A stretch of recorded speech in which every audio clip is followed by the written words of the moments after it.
औज़ुबिल्लाहिमिनश्शैतानिर्रजीम बिस्मिल्लाहिर्रहमानिर्रहीम। Dear students, Assalamu alaikum. I am Sobia Yunus and I am your teacher of Urdu of class 2.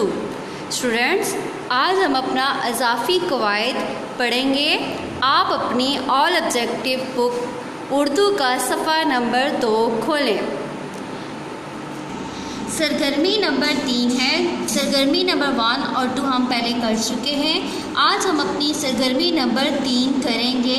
दर्ज झैल अल्फाज के उलट लिखें। अब बच्चों, उलट अल्फाज क्या होते हैं? किसी लफ्ज़ के बरक्स लफ्ज़ को उलट अल्फाज कहते हैं।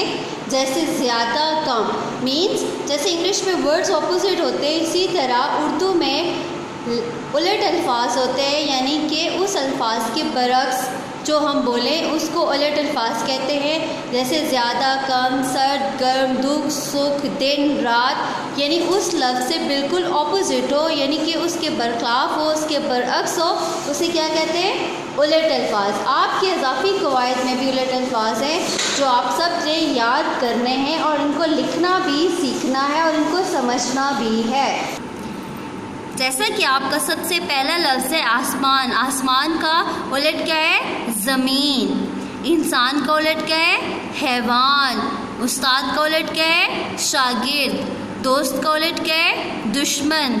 दुख का उलट क्या है? सुख। ज़्यादा कम, सफ़ेद स्याह या काला, सर्द गर्म, बहादुर बुज़दिल, झूठ सच, जन्नत दोज़ख, आज़ाद गुलाम, उजाला अंधेरा, ख़ास आम, धूप छाँव, दिन रात। ये सारे उलट अल्फाज हैं। ये आपने लिखने भी हैं और इनको याद भी करना है।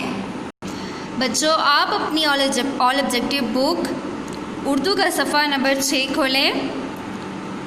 जी, इस पे है तस्वीरी वज़ाहत। जैसे पिक्चर डिस्क्रिप्शन आप करते हैं, पहले 1 क्लास में भी करते आए हैं कि आपने इस तस्वीर को बयान करना है, इस तस्वीर को देखना है और इसके बारे में नीचे लिखना है कि इसमें क्या है, क्या नज़र आ रहा है बच्चों आपको इसमें। जी बिल्कुल, जैसे आपको यहाँ पे ज़ख़ीरा अल्फाज भी दिए गए हैं। मंज़र, सूरज, दरख्त, पहाड़, परिंदे, घर, घास, फूस, दरवाज़ा, खिड़कियाँ। अब देखो, सबसे पहले इस तस्वीर में ये कौन सा मंज़र है? सुबह का मंज़र है, क्योंकि सूरज जो है वो तुलू हो रहा है। सूरज जो है वो सुबह के टाइम ही तुलू होता है। अब वो पहाड़ों के पीछे से सूरज निकल रहा है, ये सुबह का मंज़र है जहाँ पे सूरज तुलू हो रहा है। एक घर है, उसकी खिड़कियाँ हैं, दरवाजे हैं, दरख्त हैं, पहाड़ हैं। अब जो उसके सैन में घास है वो सब है। आप सब ने इसको डिस्क्राइब करना है कि इस पिक्चर में है क्या। एक कहानी के तौर पर आपने इसको लिखना है कि ये सुबह का मंज़र है, वहाँ पर एक घर है, उसमें खिड़कियाँ हैं, दरवाजे हैं, घर के बाहर दरख्त है, घास फूस है, परिंदे हैं जो कि सुबह सुबह तस्बीह कर रहे हैं अल्लाह पाक की। ये सब आपने इन चीज़ को लिखना है। अपनी ऑब्जेक्टिव बुक पे इसको लिखना है। इस पिक्चर को समझ के ज़ख़ीरा अल्फाज की मदद से नीचे सारा आप लोगों ने लिखना है। बच्चों, उर्दू की किताब का इज़ाफ़ी क़वाइद का सफ़ा नंबर 10 निकालें। आज आप अपना मज़मून करेंगे मेरा मुल्क। इसकी पढ़ाई शुरू करने से पहले मैं आपको इसके मुश्किल अल्फाज पढ़ना सिखाऊंगी, आप मेरे साथ दोहराएं। सबसे पहला लफ्ज़ है कायद-ए-आज़म मोहम्मद अली जिन्ना। क्या लफ्ज़ है? कायद-ए-आज़म मोहम्मद अली जिन्ना। दूसरा लफ्ज़ है खैबर पख्तूनख्वा। तीसरा लफ्ज़ है ज़री मुल्क। चौथा है दारुल हुकूमत और पांचवा है मेहनती। अब बच्चों, मेरा मुल्क पाकिस्तान में हम अपने मुल्क पाकिस्तान के बारे में इस मज़मून में पढ़ेंगे, जैसा कि आपने बाब नंबर 4 में भी पढ़ा है। अब हम मेन पॉइंट्स इस मज़मून के पढ़ते हैं। सबसे पहली लाइन है, मेरे प्यारे वतन का नाम पाकिस्तान है। जी, आप सबको पता है ये 14 अगस्त 1947 को बना। कब बना? 14 अगस्त सन 1947 को बना।